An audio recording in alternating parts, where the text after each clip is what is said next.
축복의 씨앗, 이런 제목으로 말씀을 전합니다. 우리 민족은 믿는 자나 불신자나 모두 복이란 말을 매우 좋아합니다.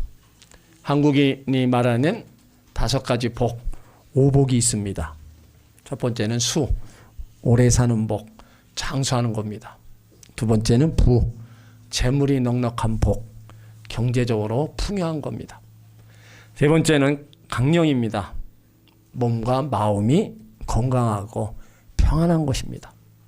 네 번째는 유호덕, 덕을 좋아하고 실천하는 복으로 인격과 명예가 훌륭한 겁니다. 그리고 마지막은 고종명, 천수를 다하고 편안하게 생을 마치는 거예요. 오복은 단순한 부나 성공보다 균형 잡힌 삶을 중요하게 여기는 한국 전통 가치관을 잘 보여주고 있는 겁니다.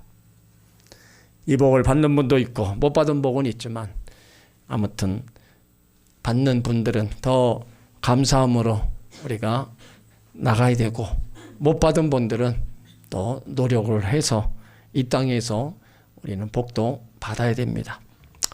남자가 60이 넘으면 꼭 필요한 것을 순위별로 말하는데, 첫째가 건강이고, 둘째가 아내, 셋째가 재산, 넷째가 취미, 다섯째가 친구랍니다. 여자가 60이 넘으면 꼭 필요한 것은 첫째가 재산이고, 둘째가 친구고, 셋째가 건강이고, 넷째가 애완견이고, 다섯째가 남편입니다. 그러면서 나이가 들면서 꼭 필요한 거 5가지. 여자에게는 첫째가 딸입니다. 둘째가 돈이고, 셋째가 건강이고, 넷째가 친구고, 다섯째가 찜질방이라고 합니다. 남자가 꼭 필요한 5가지. 첫째가 마누라고, 둘째는 아내고, 셋째는 애들 엄마고, 넷째는 집사람이고, 다섯째는 와이프가 있으면 행복하답니다. 여러분들 다 있습니까? 왜 말씀을 못 하세요? 제가 얘기한 게 이해가 안 되세요? 이거는 누군가가 조사를 해서, 설문을 해서 나온 결과입니다. 여러분 모두가 다 나이 들수록 행복하시길 바랍니다. 그런데 이런 복이 행복의 전부이냐 이겁니다. 성경은 그런 복보다 더 중요한 복이 우리 가운데 있다고 전합니다. 세상적인 축복이 아무리 귀하다 할지라도 그 자체로서 영적이거나 영적인 가치가 없습니다. 물질적인 복이 아무리 많다 할지라도 그 자체로서 진정한 복이라고 할 수 없습니다. 성경에서 진정한 복이란 눈에 보이는 현상만이 아니라 영적인 신령한 복이 우선인 겁니다. 재물을 많이 쌓아놓는 축복만 말하지 않고 하나님으로부터 죄사함 받은 거, 정죄에서 해방되는 거, 이것이 가장 큰 복이라고 먼저 말씀하고 있어요. 그렇다면 여러분들은 이 땅에서 오복도 받으시고 영적인 신령한 복도 다 받으시길 예수 이름으로 축원합니다. 사도 요한은 말씀을 축복의 씨앗이라고 전하고 있습니다. 오늘 3절 말씀을 보면 이 예언의 말씀을 읽는 자와 듣는 자와 그 가운데 기록한 것을 지키는 자는 복이 있나니 때가 가까웁니다. 자, 1절에 이 예언의 말씀은 1절에 예수 그리스도의 계시입니다. 계시는 전에 감추었던 비밀을 공개하는 거예요. 그래서 하나님의 말씀인 성경은 계시입니다. 그리고 이 예언의 말씀은 2절에 하나님의 말씀과 예수 그리스도의 증거입니다. 예수 그리스도께서 구원인 역사의 주인이 되셔서 하나님의 구원을 알린다는 거예요. 그래서 이 예언의 말씀을 읽는 자와 듣는 자, 그 가운데 기록한 자는 복이 있다 말씀하고 있어요. 요한계시록은 예수 그리스도의 계시입니다. 예수 그리스도께서 십자가 이루신 구원의 사건을 어떻게 온 우주 속에 성취된 것을 기록했기 때문입니다. 요한계시록의 예언이 말씀이라고 할 때 많은 오해를 하고 있어요. 예언에 대한 의미를, 미래에 대한 것을 미리 알리거나 퍼즐을 맞추는 것처럼 미래의 일을 꿰어 맞추는 것으로 생각합니다. 성경의 예언은 미래에 대해서 점을 치는 게 아닙니다. 계시록은 단순히 장래에 나타날 궁금증을 풀어주는 책이 아닙니다. 예배의 참여해서 하나님 말씀을 읽고 듣는 자에게 축복을 선언하는 말씀입니다. 구약의 선지자들이 예언했던 말씀은 항상 미래의 일만 예언하는 것이 아니었습니다. 과거에 하나님이 어떤 일을 행하셨던 거, 현재 또 어떻게 하나님이 행하시고 있는가, 또한 미래에 하나님이 하실 것을 알려주고 있습니다. 요한계시록도 미래의 책만 아니라 현재와 과거, 미래가 서로 유기적으로 연결된 하나님의 구속사역을 기록한 책입니다. 그러므로 이 예언의 말씀을 읽는 자와 듣는 자가 복이 있다는 겁니다. 초대교회 당시 유대 회당의 전통 예배는 성경을 납비들이 읽어주는 겁니다. 사도들이 읽어주는 거예요. 그러면 성도들은 그냥 듣기만 했습니다. 읽는 자는 단수로 되어 있고 듣고 행하는 자는 복수로 되어 있습니다. 그 당시 모든 사람들이 글로 읽었던 게 아닙니다. 종과 노예들은 글씨를 알 수 없었습니다. 그래서 회당에서는 성경을 읽어주는 사람을 아주 귀하게 여겼어요. 바울도 예배 중에 말씀을 읽도록 권면합니다. 데살로니가전서 5장 27절에 내가 주를 힘입어 너희를 하노니 모든 형제에게 이 편지를 읽어주라. 지금 보면 대부분의 성도들이 성경책을 갖고 있습니다. 안 읽는 성경책 집에도 있고 교회에도 여기저기 있습니다. 그러나 당시 교회는 모든 사람들이 성경을 가질 수가 없었어요. 두루마리로 된 성경, 회당에서 예배 시간, 또 집에서 서로 돌아가면서 읽었습니다. 그러다 보니까 초대교회 성도들이 말씀을 읽는 것, 거기에는 감동이 남달랐을 겁니다. 지금 우리가 읽는 그 말씀하고 전혀 감동이 달랐을 겁니다. 그렇다면 왜 예언의 말씀을 읽는 자와 듣는 자가 복된 것인가? 신앙에 핍박이 있고 고난이 있을 때 교회 와서 말씀 읽고 배울 사람이 있습니까? 당시 핍박이 계속될 때요, 많은 성도들은 교회를 떠나고 믿음을 저버렸습니다.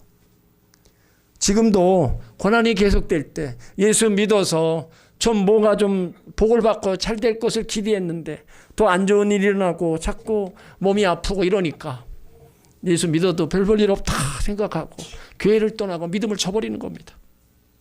그러나 그 핍박과 고난 속에서도 하나님 말씀을 읽고 들을 수가 있다면 축복된 사람입니다. 왜요? 그 말씀이 다시 힘을 얻고요, 그 말씀이 다시 일어날 수 있기 때문입니다. 그래서 그 말씀을 내가 붙잡고 기도하고 나가면 다시 일어설 수 있는 힘을 얻는 거고, 그 말씀은 살아있는 말씀이기 때문에 우리 가운데 그대로 역사하는 겁니다. 그래서 이 은혜의 말씀을 읽는 자와 듣는 자가 복이 있다는 겁니다. 오늘 우리는 모든 바쁘게 지냅니다. 그러다 보니까 하나님 말씀을 읽을 시간이 없습니다. 주일날 예배드릴 때도 말씀을 읽거나 듣지 않을 수 있습니다. 사탄은 끊임없이 말씀을 듣지 못하게 공격합니다. 졸게 만들고 또 딴 생각하게 만들고 여러 가지로 말씀을 못 듣게 하는 거예요. 그러니까 하나님의 말씀에 우리가 잘 듣지 못한다면요, 은혜 받아야 될 말씀이 상처받을 수 있습니다. 또 말씀을 들으면서 시험이 드는 경우도 있어요. 잠언 1장 33절에 오직 나를 듣는 자는 안연히 살며 재앙의 두려움이 없이 평안하리라. 그러니까 하나님의 말씀을 듣고 있는 것이 축복이 뭐냐? 왜 그러느냐? 하나님 말씀을 읽을 때 내 인생이 달라지고 내가 변화되기 때문입니다. 사람은요, 무슨 말을 듣느냐 따라서 그 인생이 달라집니다. 하나님 말씀을 읽고 들을 때, 우리 심령에 들려질 때 제일 먼저 오는 게 믿음이 생깁니다. 누가서 10장 17절에 그러므로 믿음은 들음에서 나고 들음은 그리스도의 말씀으로 말미암느니라. 나의 믿음은요, 들음에서 만들어지는 거지 내 안에서 시작되거나 만들어지지 않습니다. 여러분 오해하지 마십시오. 하나님 말씀은 내 안에서 시작되고 만들어지는 게 아니라 하나님 말씀을 들어야 거기에서 믿음이 생기는 겁니다. 그러니까 내가 믿음이 없습니다 하는 경우는 내가 말씀을 안 믿습니다, 내가 말씀을 안 듣습니다, 그걸 얘기하는 거예요. 하나님의 말씀을 읽고 들으면요, 믿음이 자라게 되어 있습니다. 다 잃어버려도요, 믿음이 자랍니다. 그 믿음은 또 자라서 하나님을 기쁘시게 하고 그 믿음을 통해서 하나님이 기적을 행하시는 거예요. 또 하나님 말씀을 읽고 들으면 영적 지혜를 얻게 됩니다. 내가 알지 못했던 거 말씀 속에서 지혜를 얻게 되고 깨닫게 되고 거기서 분별할 수 있게 되는 거예요. 왜 구원받은 성도들이 어리석게 살아요? 말씀을 듣지 않기 때문에, 읽지 않기 때문에 그런 거예요. 믿음 없는 자는 축복의 말씀을 들으면서도 또 읽으면서도 때론 시험에 들고 또 그 말씀이 나와 전혀 상관없다고 또 부딪힐 때도 많이 있습니다. 하나님의 축복을 사단이 빼앗아 버리는 거예요. 몸은 예배당에 있는데 몸과 마음은 다른 곳에 가 있는 거예요. 여러분, 하나님이 나를 전에 불러주셨다면 내 몸도 내 마음도 주를 향해 계시길 바랍니다. 믿음 있는 사람은요, 하나님 말씀을 읽고 들을 때 그 믿음을 얻고 그 영혼이 살아나고 하나님 나라의 비전을 품게 되는 겁니다. 우리는 예수님의 우리의 목자고 우리는 그의 양입니다. 양은 목자의 음성을 듣는 겁니다. 목자와 양의 관계는요, 양이 목자의 음성을 듣는 것에서부터 시작되는 거예요. 양이 목자의 음성을 잘 듣고 따라가면 쉴만한 물가와 푸른 처향으로 인도함을 받게 되는 겁니다.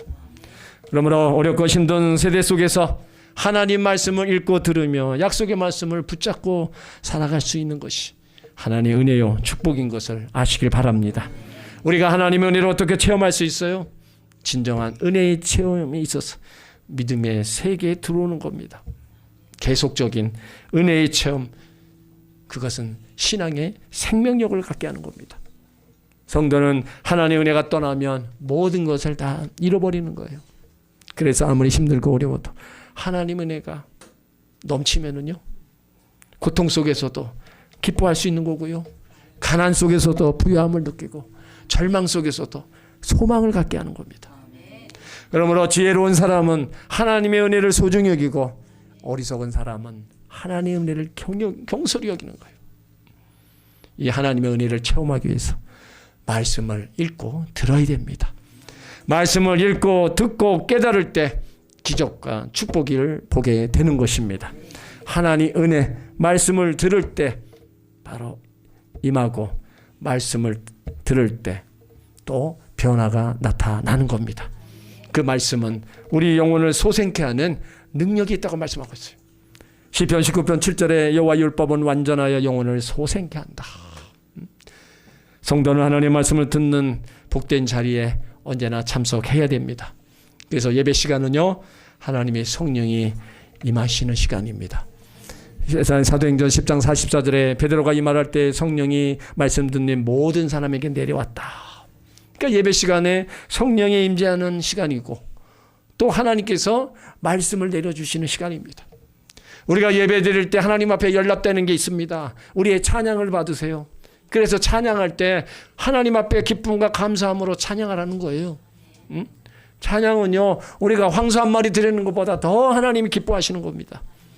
찬양할 때 내 안에 있던 모든 악귀가 다 빠져나오고 내 안에 있던 모든 떠나고 찬 죄정이 다 빠져나오는 거예요.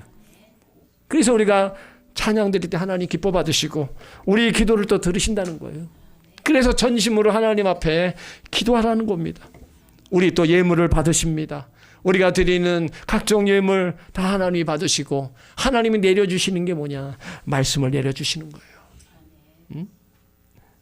그 말씀을 내려주셔서 우리 가운데 그 말씀을 깨닫게 해주시고 그 말씀의 은혜를 도와여 주십니다. 그때 나타나는 현상이 뭐예요? 제일 먼저 내 자신이 하나님 앞에 죄인임을 인정하는 겁니다. 다메섹에서 부활의 주님을 만났던 바울, 자신이 죄인 중에 괴수라고 그랬어요. 다른 사람보다 죄가 많아서 죄인이 아니라 죄에 대한 깊은 깨달음이 있는 겁니다. 자신이 죄인임을 깨닫는 자, 하나님의 은혜를 사모하게 됩니다. 나 같은 사람도 하나님이 구원해 주시고 나 같은 사람도 영생을 주시고 하나님 나라를 주셨다는 것에 감사해서 더 하나님 앞에 가까이 나오는 거예요. 또 말씀을 주셔서 우리 마음을 치료하신다 그랬어요. 시편 107편 20절에 저가 그 말씀을 보내어 저희를 고치사 위경에서 건지시는도다. 말씀을 내려주시면서 우리 속사람을 고치시고 환경을 변화시키고 문제를 해결해 주시고 질병의 치유와 회복을 이루어 주시는 거예요. 그리고 내가 어려울 때 두려울 때 하나님 말씀은 나에게 위로가 되는 겁니다. 하나님이 나타나셔서 말씀하시면 좋은데 하나님을 본 자는 없어요. 그래서 하나님은 다 우리 가운데 말씀으로 이미 다 우리 가운데 주신 거예요. 그러니까 이 말씀이 하나님이고 말씀 가운데 하나님이 또 살아서 역사하시는 겁니다. 그러니까 하나님께 속한 자는 말씀을 들으라는 거예요. 요한복음 8장 47절에 하나님께 속한 자는 하나님의 말씀을 듣나니, 그러니까 우리가 하나님 자녀라면 날마다 말씀을 통해서 들려주신 하나님의 음성을 들어야 되는 거예요. 말씀으로 찾아오신 하나님의 음성을 들으면 나의 심령 속에 말씀이 풍성해 있어야 됩니다. 하나님 말씀이 내 심령 속에 있지 않으면요, 하나님 말씀이 들릴 수가 없는 겁니다. 그 살아있는 말씀이 나의 심령을 만지고 나의 영혼을 변화시킵니다.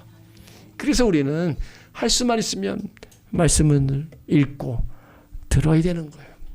그러기 위해서도 하나님 앞에 더 가까이 나와야 돼요.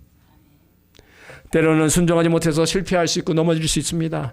그런데 넘어지는 것보다 더 중요한 건요, 다시 일어나는 겁니다. 넘어졌지만 하나님 은혜로 다시 일어나는 사람은 넘어지지 않는 사람보다 더 훨씬 믿음이 좋은 사람입니다. 그 이유는 우리가 다시 하나님 말씀을 붙잡고 거기서 힘을 얻고 일어났기 때문입니다. 왜 하나님 말씀을 듣고 지키는 자, 순종하는 사람이 복된 사람입니까? 하나님 말씀에 순종하는 사람들을 통해서 하나님은 일하시기 때문입니다. 성도들에게 하나님 말씀은 삶의 기준입니다. 그 진리의 말씀은 영원히 변하지 않습니다. 이 땅의 모든 건 시대가 지나가고 다 바뀌고 변화되지만 하나님 말씀은 영원하다는 거예요. 이사야 40장 8절에 푸른 마르고 꽃은 시드나 우리 하나님의 말씀은 영원하다. 어리석은 자의 특징은 언제 눈에 보이는 것만 집착합니다. 우리가 풀과 같고 모든 아름다운 꽃과 같은데 그 영광을 잡으려고 인생을 허비해요. 그렇게 중요하지도 않는 일에 목숨을 걸기도 합니다. 여러분, 누가 복된 사람이에요? 영원한 말씀을 붙드는 사람이고요, 영원한 말씀을 생명처럼 여기는 사람이 복된 사람입니다. 한 번뿐인 인생 썩지 않냐는 하나님 말씀을 붙잡고 그 말씀을 지키며 살아가는 사람, 하나님 앞에서 최고의 복된 사람인 줄 믿으시길 바랍니다. 우리가 성경 읽고 말씀을 들을 수 있는 것을 최고의 축복으로 하시기를 예수 이름으로 축원합니다. 이 예언의 말씀을 이렇게 읽는 자, 듣는 자, 그 가운데 기록한 것을 지키는 자가 복이 있다 말씀하셨어요. 그러니까 예언의 말씀을 읽고 듣고 지켜야 될 윤리적 행동, 순종을 제시하는 겁니다. 말씀을 단순히 듣고 끝나는 게 아니라 회개하고 돌이키고 변화를 요구하는 겁니다. 계시록 22장 7절에도 보라 내가 속히 오리니 이 책의 예언의 말씀을 지키는 자가 복이 있으리라. 이유가 뭡니까? 때가 가까웁니다. 때, 성취된 정해진 시점을 가리킵니다.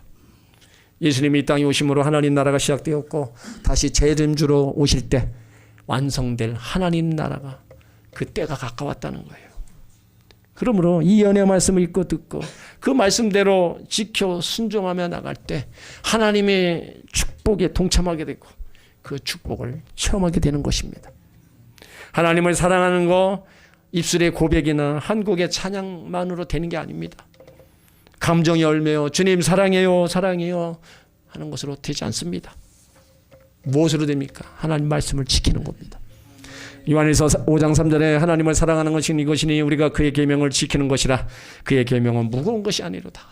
하나님을 진정으로 사랑한다면 말씀과 명령을 따라 살아가는 것이고 하나님의 계명은 우리가 감당하기 어려운 짐이 아니라는 거예요. 하나님을 사랑하면 말씀을 기쁨으로 지키고 그 말씀이 우리에게 짐이 아니라 은혜가 된다는 겁니다. 하나님을 사랑한다는 것 단순히 입술의 고백이 아니라 말씀을 지키며 순종하는 겁니다. 물론 우리가 연약해서 넘어지고 불순종의 자리로 나갈 수 있습니다. 그러나 성령의 감동으로 기록된 하나님의 말씀을 읽고 들을 때 말씀을 지키고 순종하고 싶은 열정을 하나님이 주신다는 거예요. 하나님 말씀을 지키고 그 말씀을 우리가 붙들을 때 하나님은 우리 삶을 지키시고 우리 삶을 붙드실 것입니다. 그래서 하나님은요, 그 복을 말씀을 지키는 자에게 주시는 겁니다. 여러분 모두가 다 하나님 말씀을 읽고 듣고 지키셔서 하나님 주신 복을 더 많이 받으시길 예수 이름으로 축원합니다. 또 하나님 말씀은 나의 앞길을 인도한다고 그랬어요. 시편 119편 105절에 주의 말씀은 내 발의 등이요 내 길의 빛이니이다. 많은 사람이 새해를 맞으면서 새로운 목표 결심을 계획합니다. 또 우리 삶은요, 무엇이 우선할까? 또 이것을 해야 되냐 저것을 해야 되냐 선택의 연속입니다. 그럴 때 성경은 우리 가운데 묻습니다. 그 길을 인도하는 게 뭐냐? 그 길을 비치는 게 뭐냐? 그것을 주의 말씀은 내 발의 등이고 내 길의 빛이라는 겁니다. 말씀이 내 발의 등이라는 거예요. 등은요 멀리 비치지 않고 내 한 발짝 앞에를 비추는 겁니다. 이거는요 내 인생 전체를 한 번에 보여주지 않는 거예요. 왜요? 믿음으로 걷게 하시는 겁니다. 오늘 순종하면 내일의 한 걸음이 보이고 그 한 걸음을 걸으면 또 다음의 길을 열어주죠. 한 걸음 한 걸음 우리를 인도해 가시는 거예요. 또 말씀은 내 길의 빛이다. 빛은 방향을 보여줍니다. 하나님 말씀은 우리 인생의 기준과 방향이 되는 겁니다. 많은 성도들이 얘기해요. 왜 이렇게 열심히 사는데 힘듭니까? 기도했는데 길이 막히고 응답이 없습니까? 여러 가지 이유가 있겠죠. 그 중에 하나가 하나님 말씀을 멀리하고 가까이 하지 않기 때문입니다. 하나님 자녀들이 여러분 말씀 멀리하고 말씀 안 듣고 안 읽으면요 결코 하나님 앞에 가까이 갈 수도 없고 하나님이 누구신가도 알 수 없는 거예요. 하나님이 왜 말씀을 듣고 지키는 자가 복된 사람이라고 해요?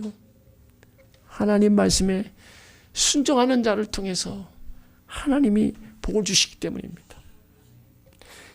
여러분 말씀은 축복의 씨앗입니다. 그 씨앗이 내 심령 안에 심어져서요 여기서 자라나야 돼요.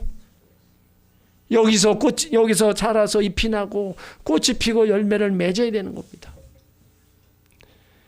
우리가 신년을 맞아 하나님 자녀 무엇을 기준으로 삼아야 될 건가? 세 가지 말씀의 태도가 여러분에게 있으시길 바랍니다. 첫째는 말씀을 잘 듣는 한 해가 되시길 바랍니다. 말씀을 들을 때 믿음이 시작됩니다. 예배 시간의 말씀, 구역 예배의 말씀 흘려보내지 말고 잘 들으시길 바랍니다. 집중해서 들으시길 바랍니다. 두 번째, 하나님 말씀을 붙드는 한 해가 되시길 바랍니다. 한 구절이라도 좋아요. 힘들 때, 문제가 생길 때, 몸이 아플 때, 무엇을 결정할 때 말씀은 위기 순간에 나를 붙잡아주는 영적 손잡이가 될 겁니다. 그 말씀은 나를 깨우쳐주고 나를 인도해 갈 것입니다. 올해 한 해 여러분들의 그 말씀을 꼭 마음에 새기시고 붙드시길 바랍니다. 그리고 말씀을 아는 것으로 끝나지 말고 순종할 때 복이 많은 겁니다. 예배자가 되라는 말씀에 순종할 때, 용서하라는 말씀에 순종할 때, 기도하라는 말씀에 순종할 때, 사랑하라는 말씀에 순종할 때, 그 자리에 하나님이 일하시는 겁니다. 그게 순종하고 나갈 때 거기에 하나님이 일하시고 그 일하심의 역사가 또 복으로 나타나는 겁니다. 여러분 모두가 내 평생에 하나님 말씀을 듣고 순종하겠다고 결단하시길 바랍니다. 우리의 길은 쉽지 않을 수 있지만 빛이 있는 길은요 두렵지 않습니다. 하나님이 함께하는 길은요 두려운 게 없는 거예요. 하나님의 말씀이 여러분의 발걸음을 비추고 여러분의 가정과 일터 모든 길 위에 빛이 되시기를 예수 이름으로 축원합니다. 우리는 하나님 은혜로 새해를 또 맞이했어요. 성도들에게 가장 귀한 복은요 하나님 말씀을 읽고 듣고 그 가운데 기록한 것입니다. 지키는 거예요. 하나님 자녀인 내가 가장 소중히 여겨야 될 것은 하나님 말씀입니다. 그 말씀 속에 신앙인으로 나가는 길이 있습니다. 그 말씀 속에 지혜와 명철이 들어 있습니다. 나의 성공과 축복이 하나님의 말씀을 어떻게 믿고 읽고 듣고 행하느냐 결정되는 겁니다. 이 예언의 말씀을 읽는 자와 듣는 자들이 복이 있고 그 가운데 기록한 것을 지키는 자에게 복이 있습니다. 신앙생활하면서 내일 평생 성경 한 번 통독 못하는 건 부끄러운 일입니다. 하나님 앞에도 내 자신에게도 부끄러운 일이에요. 매일 우리가 육신의 양식을 3번 먹는 것처럼 영혼의 양식인 말씀을 내가 하루 3장씩 먹는 거는 육적인 음식을 통해서 육신이 건강을 얻는 것처럼 하나님 영의 양식을 먹으면서 내 영혼이 건강해지는 거예요. 그러면서 내 신앙이 영혼육의 강건함을 얻는 것이 계기가 되는 것이 매일 말씀을 먹는 겁니다. 여러분들이 밥 한 끼 안 먹으면 기운이 없죠. 하나님 말씀을 안 먹으면 영적으로 힘이 없는 거예요. 믿음이 없는 겁니다. 그러다 보면 금방 쓰러지고 넘어지고 나약한 신앙의 모습을 보일 수밖에 없는 겁니다. 그러니까 말씀이 축복의 씨앗도 되고 내 영혼을 살리고 나의 삶을 풍성케 한다는 것을 아시길 바랍니다. 하나님 말씀을 읽고 지켜나갈 때 여러분들의 삶은 하나님께서 주시는 그 은혜가 더 풍성하게 임하게 될 겁니다. 그러므로 결단하셔서 더 말씀 읽고 듣고 지켜나가기를 힘쓰고 애쓰시기를 예수 이름으로 축원합니다. 아멘.